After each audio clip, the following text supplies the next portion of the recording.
De acuerdo con los datos más recientes de la Organización Mundial de la Salud, más de 240 millones de personas tienen algún trastorno por consumo de alcohol en el mundo.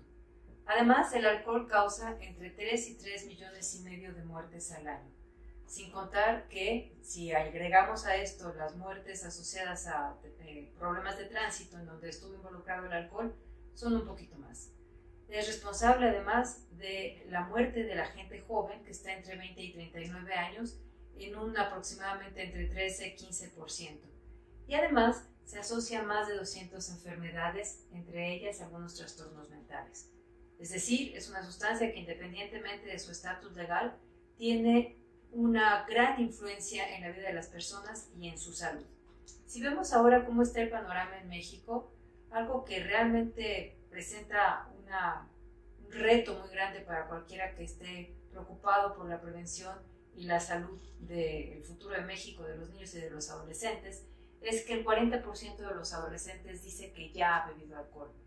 Y además el 20%, uno de cada 5 de los niños que están en quinto y sexto de primaria ya lo probaron.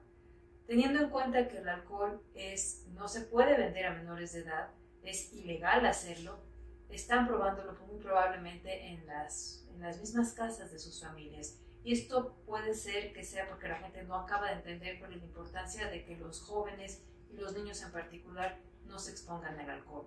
En México hay casi 2 millones de personas con dependencia al alcohol y la forma en que se consume es predominantemente mucho por ocasión. Es a lo que le llamamos un padrón explosivo de consumo. Desde luego se puede utilizar de diferentes maneras y si vemos a todos los usuarios de alcohol en el mundo, pues la mayoría tiene un consumo bajo, que puede ser 2-3 veces al año, una cosa por el estilo, de hecho se consideran abstemios, o un consumo de bajo riesgo, pero conforme vamos viendo a ciertos grupos ya se tiene un consumo de alto riesgo o problemático o directamente trastornos por uso del alcohol en donde ya el uso es francamente dañino o se desarrolla una adicción. Conforme mayor sea la cantidad de alcohol que se esté consumiendo, mayores van a ser los riesgos para la salud. Y cuando hablamos de alcohol en todas sus presentaciones, independientemente de cómo se comercialicen o cómo se presenten dentro de las diferentes culturas.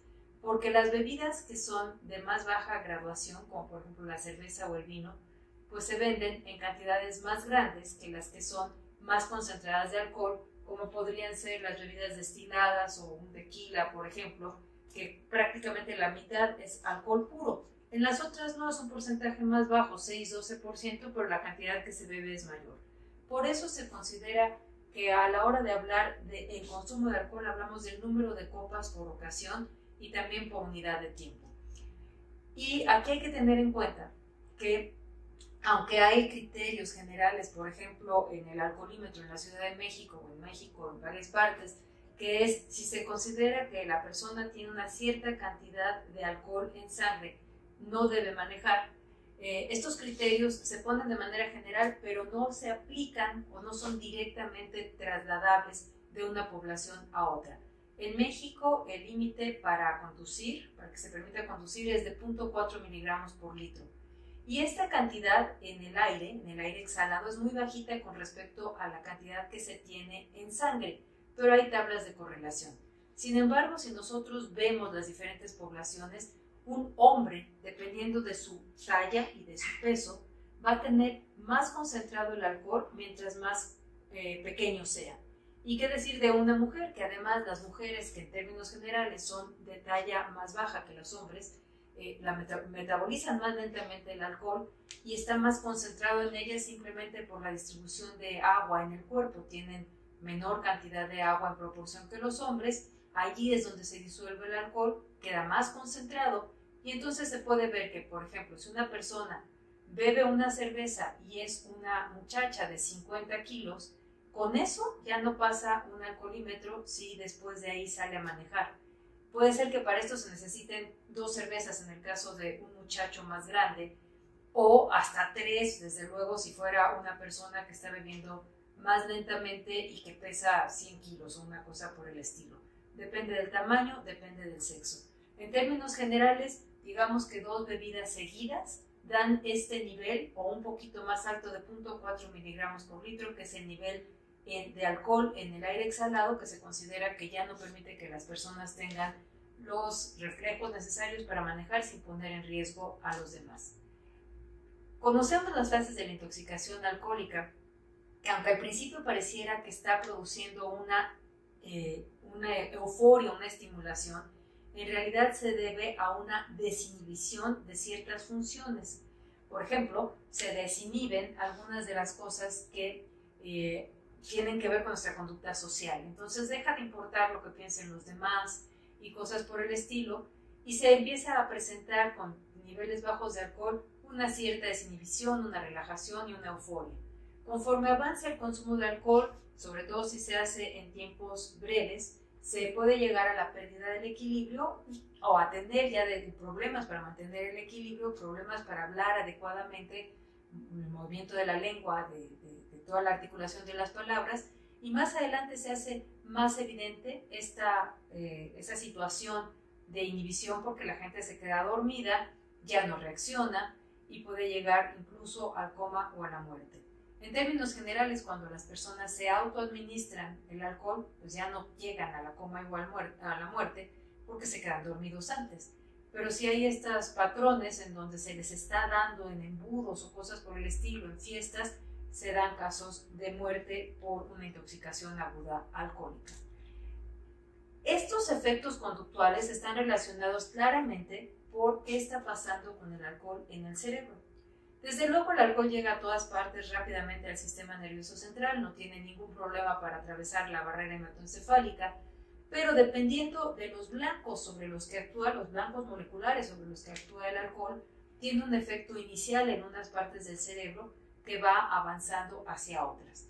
Inicialmente lo primero que se inhibe es la corteza general y la corteza prefrontal.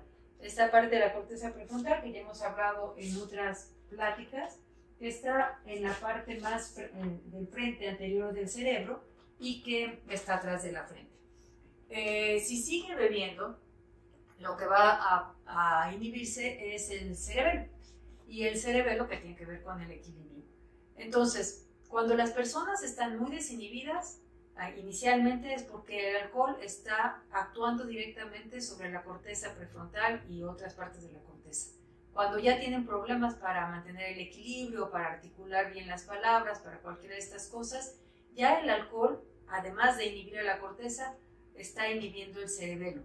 Y si seguimos más adelante, cuando las personas tienen una intoxicación alcohólica tal que no se acuerdan de nada de lo que pasó, es que ya se inhibieron partes más centrales del cerebro que tienen que ver con la formación de la memoria, entre otras cosas. Si sigue el consumo de alcohol, las partes que son menos sensibles terminan por ser inhibidas, y esas partes pueden ser las del tallo cerebral, y el tallo cerebral regula muchas de nuestras funciones vitales. Yo me voy a detener ahora en la corteza cerebral y en particular en la corteza prefrontal, en esta parte que es lo que realmente llevó más tiempo que evolucionara en los seres humanos y nos da características muy particulares. Entre otras, en esta parte del cerebro se concentran lo que llamamos las funciones ejecutivas, que tienen que ver con la capacidad de ver, planear y prever cosas que no son evidentes. Por ejemplo, frente a cambios, ¿cuál es mi estrategia? ¿Qué tan flexible soy para poder hacer en un momento dado el reaccionar de una o de otra manera en el cambio del entorno? ¿Cómo puedo modular las emociones intensas sabiendo que pues, una cosa es lo que puedo sentir de golpe y otra es cómo voy a reaccionar? El control de impulsos y el saber que yo puedo tener una recompensa a corto plazo muy inmediata que sin embargo no me conviene del todo, que es mejor esperarme para lograr las metas a largo plazo, saber y prever que si tengo cierta conducta eso va a tener cierta consecuencia, y por lo tanto esto tiene una función social muy importante porque se inhiben algunas conductas socialmente inadecuadas. Las personas no pueden ofender gratuitamente a quien pase por ahí, ni decirle, como algunos dicen equivocadamente, sus verdades gratuitamente solamente porque no tienen esta función de la corteza. Es el pensamiento organizado, es la resolución de problemas, la formulación de estrategias y la planeación. Todo esto tiene que ver con nuestra capacidad de una conducta razonada, planeada y que tiene como objetivo final nuestro bienestar a largo plazo más que una recompensa inmediata. Cuando esta parte del cerebro se inhibe, lo que queda funcionando es más bien la parte más antigua evolutivamente, que es el sistema límbico, el sistema que tiene que ver con las emociones, con esta expresión de emociones y de motivación que además son asociadas a conductas muy necesarias para la supervivencia de la especie. Ahí tenemos recuerdos sobre algunas de las cosas que hicimos asociados a las emociones y asociados a cómo nos sentimos. Es esta parte entonces la que queda funcionando un rato. También esta parte de la parte más central del hipocampo tiene que ver con la formación de recuerdos, que entonces, bueno, inicialmente se pueden estar todavía funcionando hasta que también esta parte se deprime y entonces es cuando viene no me acuerdo de nada de lo que pasó. Hay por ahí expresiones muy desafortunadas como decir si no me acuerdo no pasó. Desde luego que pasó. Y bueno, una de las cosas que más pueden pasar y que se queda clarísimo es un accidente, un embarazo no deseado o simplemente una conducta inadecuada que pueda ir en contra de nuestra propia metas, planeación y beneficios. ¿Cómo hace esto el alcohol? Ya les dije en dónde actúa, digamos que en función de la cantidad de alcohol que se está tomando. Lo hace de muchas maneras. La primera es que libera dopamina. Libera dopamina precisamente en esta parte del cerebro que tiene como lenguaje el que la dopamina es una señal que dice que eso que lo liberó es importante. Por ejemplo, se libera dopamina cuando estamos comiendo algo rico en calorías, que al menos evolutivamente era muy importante porque nos iba a dar energía para un rato, para funcionar un rato, para no tener que estar forrajeando todo el tiempo, sino nos iba a permitir tener un tiempo libre. También se libera dopamina cuando las personas cuidan a sus hijos, sobre todo cuando son bebés. También cuando se tiene algún acto relacionado con la reproducción o con el trato de las crías.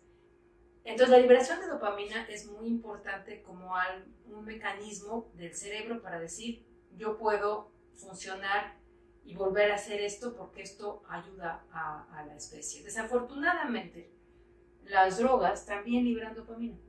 Y entonces en esta misma zona, lo que sucede es que el cerebro lo que entiende es que esa conducta es importante. Si además producen inicialmente al menos euforia, ya en otra cápsula hablamos del ciclo de la adicción, cómo esa euforia se va perdiendo y se va volviendo en algo angustioso. Pero si al menos inicialmente producen euforia, pues lo que sucede es que para el cerebro es un lenguaje de que esto es importante y deberías de repetirlo. Otra cosa que hace el alcohol que es muy importante es que libera opioides. Los opioides producen una sensación de bienestar muy claro, como se sabe por la liberación de endorfinas, por ejemplo, cuando la gente hace ejercicio y se siente muy bien. Y es tan importante esta liberación de opioides que si se da un antagonista, por ejemplo, como la naltrexona, y no se permite que los opioides actúen en su acción, en su sitio de acción, no es recompensante el alcohol. Y en algunos estudios que se han hecho con animales a los que se les quita el receptor opioide, esto es posible, son animales knockout, el alcohol no es gratificante, los animales no trabajan por consumirlo. Entonces la liberación de opioides tiene mucho que ver con la sensación que puede ser agradable y placentera de consumir alcohol a bajas concentraciones. Y hace muchas cosas más que pongo ahí por si alguien está interesado. Esto es una cosa digamos más detallada de la que realmente voy a platicar, porque lo que quisiera profundizar un poquito más es en los últimos dos mecanismos que estoy mencionando en la imagen que tienen ustedes, que es el antagonismo no competitivo de los receptores NMDA, probablemente ahorita no les diga nada, y el agonismo de GABA, pero lo voy a explicar con calma. Adelante en esta diapositiva probablemente pueda yo ser un poquito más clara. Hay dos neurotransmisores que son muy importantes para entender cómo actúa el alcohol en el cerebro. El primero de ellos se llama glutamato, y el glutamato es el neurotransmisor excitador por excelencia, que modula además las funciones de muchas neuronas. El glutamato como tal lo podemos considerar como el acelerador del cerebro. Y lo que sucede es que cuando los receptores a glutamato, que son canales iónicos, se abren, se une la sustancia, se abre este canal y permite el paso de cargas positivas, en particular de sodio y de calcio, que están más concentrados afuera de la célula que adentro. Pasan estas cargas y una célula que tiene cargas positivas al interior es una célula que, sobre todo si estamos hablando de neuronas, se depolariza y puede tener un potencial de acción, es decir, transmitir un mensaje eléctrico a otras neuronas. El glutamato en particular tiene varios receptores en función de sustancias características que se unen a él. Uno de los subtipos de receptores es el NMDA, por el tipo de sustancia que lo activa, pero es un receptor a glutamato. Y este receptor NMDA permite especialmente el paso de calcio, que es sumamente excitador para una célula. ¿Qué es lo que hace el alcohol? El alcohol, cuando se toma, una persona sana bebe un poco de alcohol y lo primero que hace es que va a bloquear a este receptor. Al impedir que pasen los canales, a través de los canales los iones positivos, las células son menos excitables y entonces el sistema nervioso central en general está con menor función. Pero no solo eso, no solo quita el acelerador, sino que además va a tener otros efectos complementarios. Quizá la mejor manera de mostrar esto es mostrar corrientes que se pueden medir, es un trazo de una corriente de cargas positivas que están entrando a la célula. Podemos ver que al abrirse el canal, entra a la célula, que lo vemos como una deflexión hacia abajo, y luego, si quitamos la sustancia que abrió el canal, digamos el glutamato, ese canal se cierra. Pero si está en presencia de alcohol, no entran las cargas positivas, y eso es lo que estamos diciendo, que es un antagonista glutamatérgico del tipo NMDA.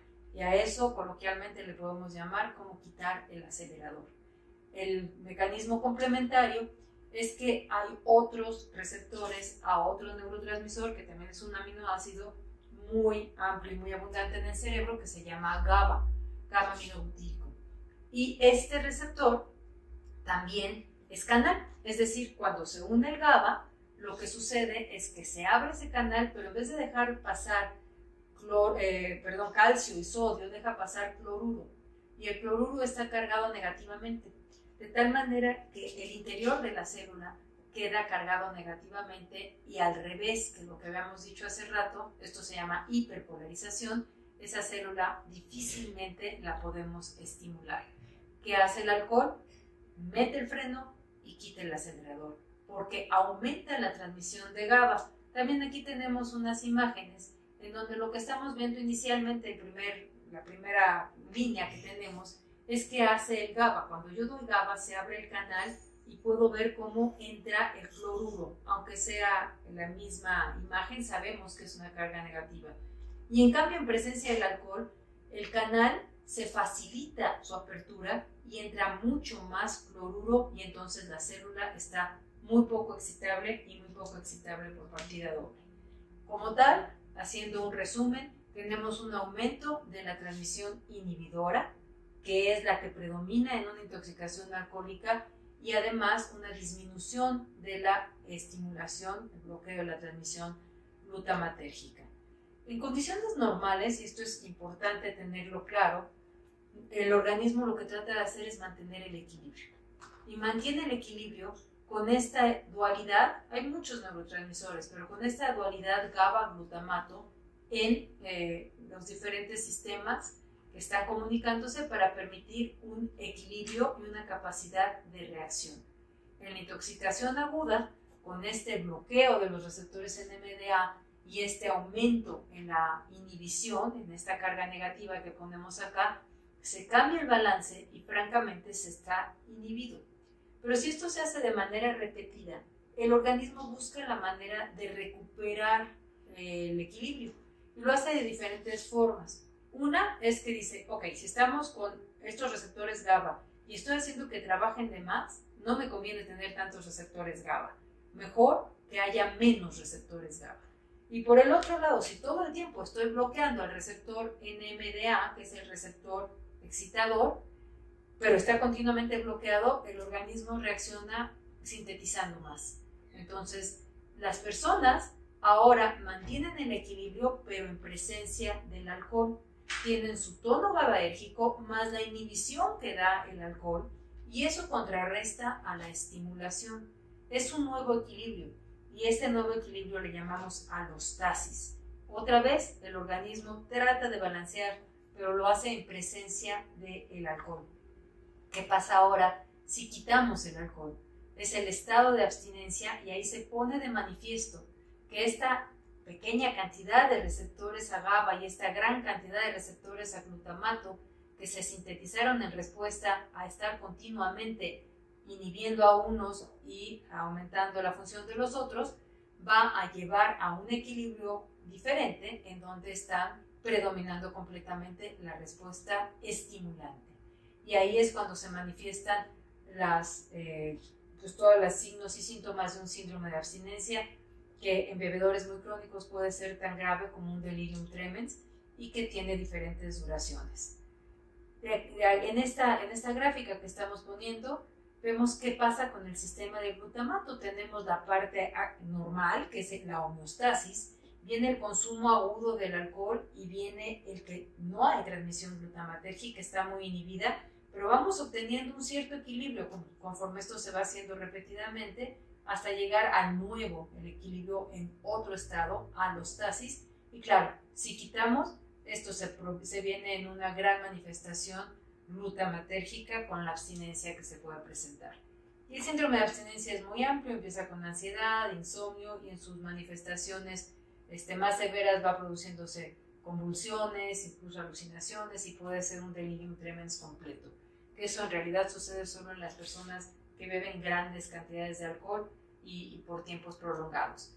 Pero esto pone de manifiesto de forma muy clara el desbalance que se tiene ahora por la inhibición continua que se hizo del glutamato y el aumento de la transmisión GABAérgica. Este es el mecanismo de acción del alcohol a nivel molecular. Hay otros canales involucrados, pero en esta ocasión no los vamos a platicar. Vamos a platicar ahora de qué sucede cuando el alcohol se consume en el embarazo. Esta situación es una situación particular en donde estamos hablando que el alcohol llega al bebé, el bebé en desarrollo, a través de la madre. La mamá, si está consumiendo alcohol, va a pasarlo por la sangre directamente al entorno del bebé y a la sangre del bebé. Sin embargo, el consumo que tiene la mamá, si el agua, si se va a distribuir el alcohol en agua, pues tiene poca agua y el bebé tiene menos agua, pero además el bebé tiene muy poca capacidad metabólica del alcohol. Así es que se expone a la cantidad de alcohol, digamos, aumentada. No es directamente proporcional, hay solo una cerveza, no. El bebé tiene poca capacidad de metabolismo y se expone más tiempo. ¿Qué sucede cuando este bebé puede estar en contacto con el alcohol? Pues lo que sucede es que no se desarrolla bien. Depende de cuánto tiempo y qué cantidad de alcohol se haya bebido, y a diferencia de otras cosas, los 9 meses del embarazo son de riesgo. En realidad, el consumo puede ser de mayor riesgo mientras más temprano sea, pero no deja de ser riesgo ni en el 9º mes del embarazo.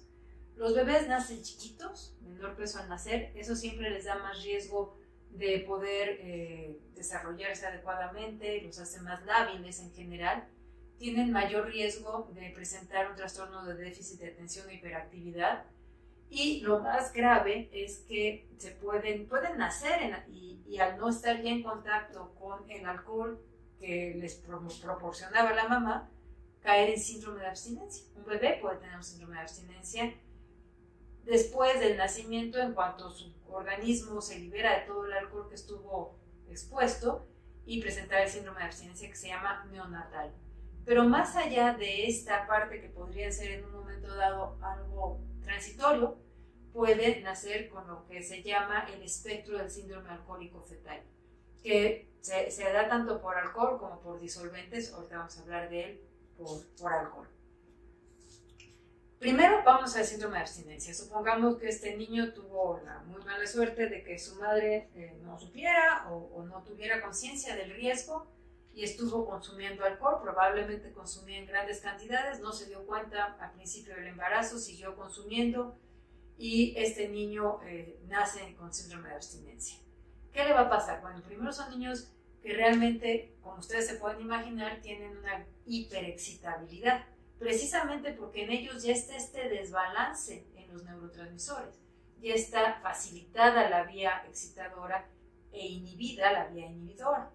Entonces son niños que lloran mucho, su llanto es muy agudo, tienen periodos muy cortos de sueño, tienen hiperreflexia, si los detiene uno con las manitas tiemblan, tienen este tremor con o sin estímulos, luego pueden estar espásticos con un aumento del tono muscular y pueden producir incluso convulsiones. No solo eso, sino que además pueden producir, pueden tener estornudos frecuentes, que uno pensaría que no es algo que importa mucho, pero que se ha visto, succión exagerada, no se alimentan bien, comen muy seguido, como cada 2 horas, vomitan con frecuencia, les cuesta mucho trabajo ganar peso. La forma de saber la severidad del síndrome de abstinencia es que estos niños se les valora cada 2 horas y se le da una puntuación. Si estoy viendo que, por ejemplo, tienen fiebre, puedo darle, en función del nivel de la fiebre, puedo darle un valor de 2 o de 1. Si estoy viendo que tienen convulsiones, esa es una cosa muy severa y entonces le doy un valor mayor. Y al final sumo los valores que le asigné a cada uno de estos signos, y tengo una cierta puntuación. Y se tienen que evaluar cada 2 horas. Cuando la puntuación es alta, se tiene que hacer algo con el bebé porque está pasándola muy mal, además de que pues, no se va a nutrir fácilmente. Para la mamá es muy difícil estar alimentándolo cada 2 horas y además ver que pierde lo que comió. Y a estos bebés suele dárseles benzodiazepinas un tiempo e irselos quitando para que puedan salir del síndrome de abstinencia. Tienen además pues una desventaja enorme, ¿verdad? Naciendo después de haber tenido esta exposición al alcohol. Pero esto es el síndrome de abstinencia nada más. ¿Qué es lo que permanece? Pues depende de la cantidad de alcohol que consumió la madre y de cuándo lo consumió. Y para esto hablamos de todos los trastornos del espectro del síndrome o del trastornos del espectro alcohólico fetal, también conocido como síndrome alcohólico fetal. Estos niños nacen con 3 características particulares: retraso en el crecimiento, alteraciones cráneoencefálicas y retraso mental. Las alteraciones cráneoencefálicas permiten el que se pueda hacer un diagnóstico en un momento dado. Primero que nada, el diámetro, el perímetro cefálico es más pequeño, son cabezas más chicas, tienen lo que se llama la fisura palpebral, que es la apertura del ancho de los ojos, más pequeño de lo normal. No son realmente unas cosas muy evidentes, no es como puede haber algunas trisomías o algo por el estilo, son chiquitos que parecen comunes y corrientes con ciertas variaciones de acuerdo al grupo étnico, pero ya que uno lo conoce se vuelve algo más fácil de identificar. Está plana esta parte de la cara y la nariz como respingadita, y una de las cosas más características es que en esta parte el pliegue que tenemos aquí, que se llama filtrum, no hay o está muy atenuado, y el labio superior es sumamente delgado. Hay software incluso de reconocimiento facial y algunos grupos que han hecho un trabajo extraordinario para ayudar al diagnóstico, sobre todo en los Estados Unidos, en donde se ve que de acuerdo a las diferencias se puede dar un rango. Qué tan fuerte se ve, por ejemplo, la ausencia de filtrum o cosas por el estilo, o los ojos pequeños. Y con eso se les da un cierto número, de forma tal que se tomen en cuenta varios aspectos para decir qué tan severo, por eso es un espectro alcohólico fetal, qué tan severo es este síndrome. Por ejemplo, en este caso, lo que se ve es de una doctora Ashley, que ha sido promueve de forma muy clara el que se identifique un código de 4 dígitos, en donde se tiene por un lado el crecimiento, cómo está el crecimiento del niño en función de tablas, en qué percentil está. Luego, estos trastornos que se ven en la cara, si se ve uno, dos o más, si tiene el labio muy delgado, cosas por el estilo. Y luego, ¿cómo está su función a nivel del sistema nervioso central? Si son niños que pueden pues tener un desarrollo cognitivo común y corriente, o si tienen alteraciones en la memoria, o cosas por el estilo. Y luego, ¿qué tanto se sabe qué nivel de alcohol tuvo su mamá? O si realmente sabemos a qué nivel, si se expuso o no se expuso. A veces ese dato se desconoce. De hecho, en algunos niños que se han adoptado después de situaciones de guerra o cosas por el estilo, no se tiene ningún tipo de información respecto a la madre, pero se puede tener una idea de cuando ese niño puede tener el síndrome alcohólico fetal. Entonces, por ejemplo, vamos a decir que es muy evidente que está en un percentil muy bajo de las tablas de crecimiento, y entonces lo rankeamos, le damos un orden y decimos que eso es un 3. Podemos decir que tiene 3 rasgos claros del síndrome alcohólico fetal y se le da un número 4, y luego que tiene una disfunción, pues un retardo, un trastorno de sus capacidades cognitivas severo, y que sabemos que la madre consumió. Y a eso le vamos a dar diferentes rangos, es decir, es un 3-4, 3-4, y eso es una cierta severidad del síndrome, de este trastorno, que podemos tener así dentro de los severos varias combinaciones, 12 combinaciones, que yo les decía ahorita la 3-4-3-4, pero pueden ser otras 4-3-4-3, 4-4-3-3, 4-4-4-4, que hablan de la severidad del síndrome alcohólico fetal. Y se puede hablar precisamente ya de si es parcial, si es completo. Lo más delicado es que ese crecimiento deficiente se da en buena medida por una falta de desarrollo adecuado del cerebro. Y el cerebro de estos niños tiene menos circunvoluciones, es decir, es menor la superficie general, por lo tanto está menos plegado, menos volumen, y partes muy importantes como el cuerpo calloso, que ya hablamos en alguna cápsula de neuroanatomía, que es estas fibras que conectan los dos hemisferios cerebrales, están en una posición anómala y de otro tamaño. Y como esto podemos hablar de varias estructuras, también el dermis que conecta las dos secciones del cerebelo, también está raro, está pequeño, está anormal. Todo esto es la base de los diferentes trastornos del sistema nervioso central, que pueden llegar a tener desde una incapacidad, una muy mala memoria, hasta realmente un déficit cognitivo muy marcado. Y bueno, evidentemente el diagnóstico del síndrome alcohólico, del trastorno del espectro del síndrome alcohólico fetal, es muy importante. En algunos casos también se ven algunas deformaciones que no mencioné ahorita, como puede ser el paladar hendido, por ejemplo. Y si no hay un diagnóstico y es un niño que va a tener un mal rendimiento escolar, que puede tener trastorno de déficit de atención, pues va a ser un niño que continuamente va a estar teniendo un fracaso escolar. Es muy importante tener un diagnóstico, saber la severidad del síndrome y ayudarles a estos niños a desarrollar hasta donde se puedan sus capacidades. Y desde luego que este conocimiento se difunda, porque es totalmente prevenible. Basta con que la mujer no consuma alcohol durante su embarazo. En cuanto al alcohol y el cerebro de los adolescentes, vamos a platicar ahorita de este tema, teniendo en cuenta que la adolescencia es también, como puede ser toda la formación de la neurogénesis durante la gestación, la adolescencia también es un periodo de cambio muy importante. Y es un periodo de cambio no solo el evidente, el que vemos que crecen, que se desarrollan los caracteres sexuales secundarios, sino evidentemente la parte social. Los jóvenes, los adolescentes, encuentran que no hay nada más importante que interactuar con sus pares, que ser miembros de un grupo, buscar estímulos novedosos, y son altamente impulsivos. Toman riesgos, son exploradores, son muy emotivos, y si nos pusiéramos a platicar un poco de cómo está su cerebro, sabríamos que es un cerebro que está teniendo muchos cambios, no solo químicos en cuanto a la comunicación entre neuronas, sino también estructurales. y como tal es un periodo de riesgo para el consumo de alcohol. El cerebro termina de madurar muy tardíamente, termina de madurar hasta los 25 años y la maduración se da de la parte de atrás hacia la parte de adelante y de la parte del centro hacia la parte exterior. Cuando sucede, como esto es lo que sucede, lo último en madurar es la corteza prefrontal.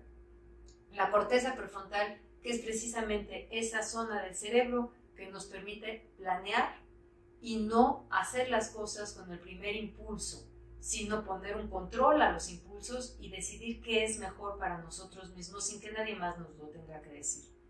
En el desarrollo normal, desde luego hay muchos cambios durante la gestación, pero más adelante, a raíz de los 9, 10 años, empiezan cambios en el cerebro muy importantes.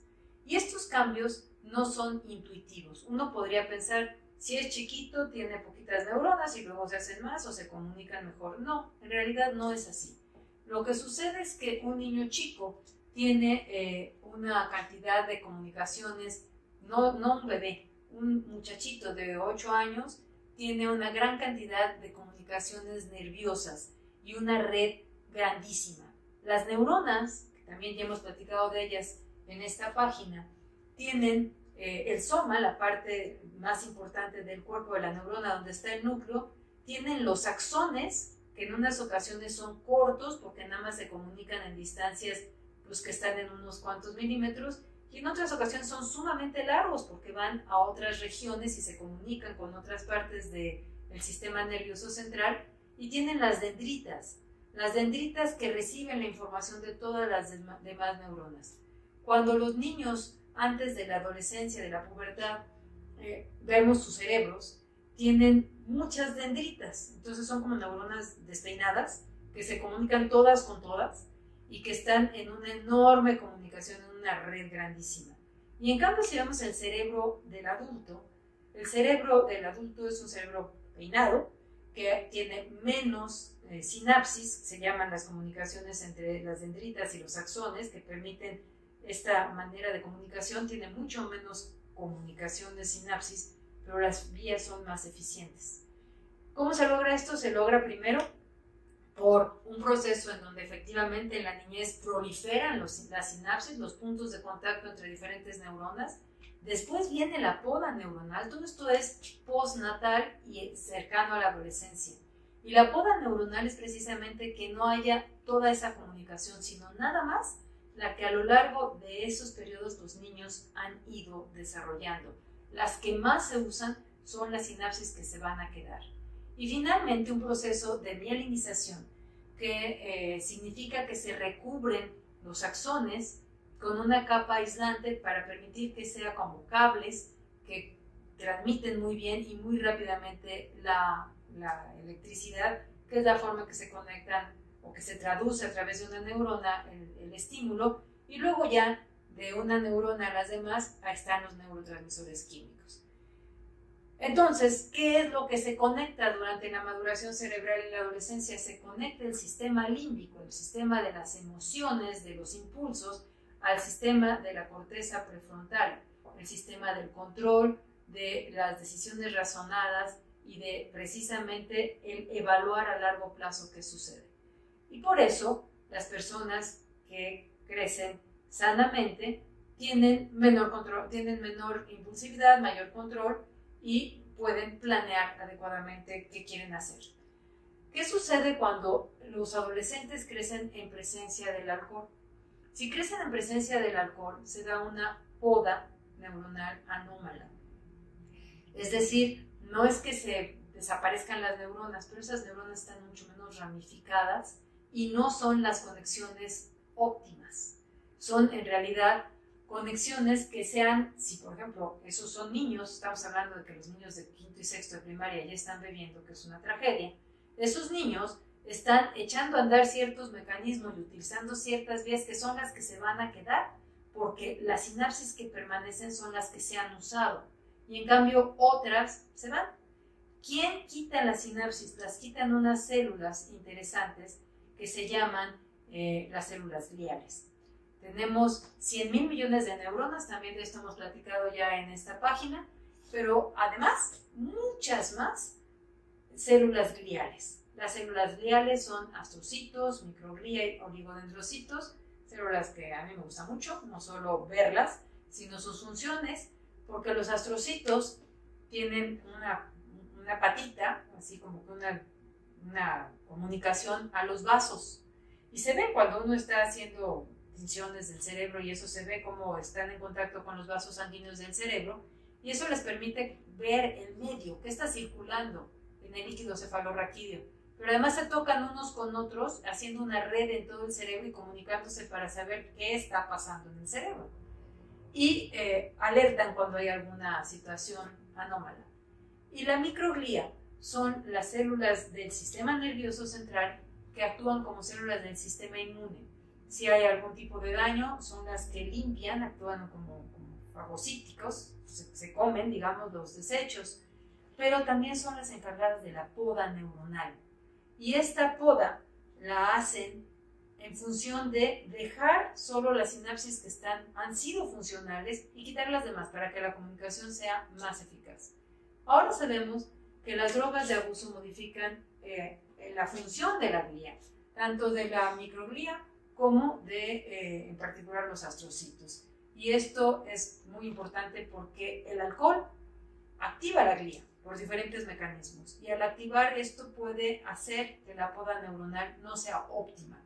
Una persona que crece con alcohol durante estos procesos esenciales va a tener pues una poda anómala. No significa que no es un retraso mental, como podríamos ver en el caso del síndrome alcohólico fetal, pero sí, precisamente lo que queda es menor comunicación entre el sistema límbico y el sistema de la corteza prefrontal y por lo tanto una gran impulsividad. Y estamos viendo que, por ejemplo, en este análisis, que es una revista muy, muy connotada, que se llama Revisiones Farmacológicas de 2016, están perfectamente tipificados qué es lo que sucede cuando el cerebro del adolescente crece expuesto al alcohol. Bueno, hay cambios a muchos niveles, tanto de receptores como de neurotransmisores, y básicamente queda una situación de inhibición, de desinhibición conductual, como cuando está el alcohol, es decir, personas que pueden decir lo primero que les venga a la cabeza independientemente de los sentimientos de los demás, o independientemente de las consecuencias que tenga para él mismo, una gran impulsividad, mayor facilidad para seguir consumiendo alcohol conforme pase el tiempo y se hagan adultos, mayor incidencia de ansiedad, mayor incidencia de trastornos por consumo de alcohol en términos general y mayor frecuencia de episodios depresivos, además de que se pierde esta flexibilidad conductual que es la que decíamos. Esto no está funcionando, bueno, pues hago esta otra cosa. Por cambios que se dan no tanto a nivel del DNA, sino a nivel de qué tan disponible está el DNA, que son cambios epigenéticos para ser leídos y producir proteínas, y la poda neuronal y la mielinización y todos estos procesos de maduración neuronal. Por lo tanto, si nos ponemos, aunque sea a decir algunas ideas muy, muy contundentes y muy claras, en función de la evidencia científica, sabemos que el alcohol produce cambios importantes a nivel de neurotransmisión, tanto agudamente como crónicamente, y afecta el cerebro. Los efectos conductuales que vemos están en función de la dosis, y la dosis llega y activa, o inhibe más bien, diferentes partes del cerebro que son las responsables de esa conducta que vemos. El consumo repetido de alcohol produce alteraciones en particular en GABA y NMDA, y estas alteraciones se traducen cuando son adolescentes en cambios en la poda neuronal y en el caso de cualquier adulto en una hiperexcitabilidad que se va haciendo más grande conforme pasa el tiempo. Y mientras más baja sea la edad de inicio del consumo, mayor es la afectación en el desarrollo y en el funcionamiento del cerebro. Por lo tanto, en realidad no hay manera de enseñar a un niño a beber. Eso es una cosa que no tiene sentido lógico. No lo vamos a enseñar que aquí en la casa, que no. En primer lugar, los adultos tenemos que tener claro que es un delito darle alcohol a menores de edad, nuestros hijos o cualquier otro. Y está bien, es una ley que está pretendiendo proteger el desarrollo de los jóvenes hasta que lleguen a una edad en que puedan tomar mejores decisiones. En segundo lugar, la mejor manera de enseñar a que los jóvenes tengan una relación saludable con el alcohol es que no beban mientras se está desarrollando su cerebro. Después tendrán un cerebro de verse, capaz de tomar decisiones, capaz de detenerse, capaz de no afectarse a sí mismo. Además, el consumo de alcohol en las mujeres embarazadas es un gran error. Se entiende si la mujer no sabe los primeros 15 días que está embarazada. Desde luego, si está en edad reproductiva, no debe tener episodios de consumo de intoxicación aguda de alcohol, no es saludable para nadie, pero siempre existe el riesgo de un posible embarazo si tiene vida sexual activa, y saber que el alcohol a los bebés en gestación les hace un daño perfectamente prevenible, evitable, que es para toda la vida. Tampoco las mujeres lactantes, pensar que las cervezas hacen que dé mayor leche es una falta de conocimiento. Lo que sucede es que el alcohol se pasa en la leche materna y entonces el bebé consume alcohol, como además lo metaboliza muy lentamente, pues sí, tiene una inhibición. Va a a despertar con más sed y más llorón, y lo estamos exponiendo a cosas que no debemos exponerlo. Hay otra situación. El alcohol es prevalente en nuestra sociedad. El alcoholismo afecta a muchas familias, directamente o indirectamente, por violencia, por accidentes, por ausentismo, por muchísimas circunstancias. Y sin embargo, hay una cultura de promover el consumo de alcohol prácticamente en todas las circunstancias sociales. Es importante saber que ni mujeres embarazadas, ni personas que están bajo ciertos medicamentos, especialmente sedantes, pero incluso antiparasitarios, ni quien vaya a manejar, ni desde luego quien no quiera. Y esta parte de quien no quiera, pues me parece fundamental, el generar el respeto a que si una persona dice no gracias, no insistamos. Puede ser una persona que está tratando de evitar el alcoholismo, puede ser una persona que está recuperándose del alcoholismo o que tiene un problema de tracto gastrointestinal, o que sabe que si es adolescente y se le da alcohol y bebe antes de los 18 años, tiene 4 veces más riesgo de desarrollar dependencia que si empezara a beber después de los 21 años. Por eso hay situaciones en que no hay posible consumo responsable de alcohol. El consumo responsable de alcohol se da en ciertas circunstancias, pero no en estas que acabo de mencionar. Sigan con nosotros aquí en Cerebro y Adicciones.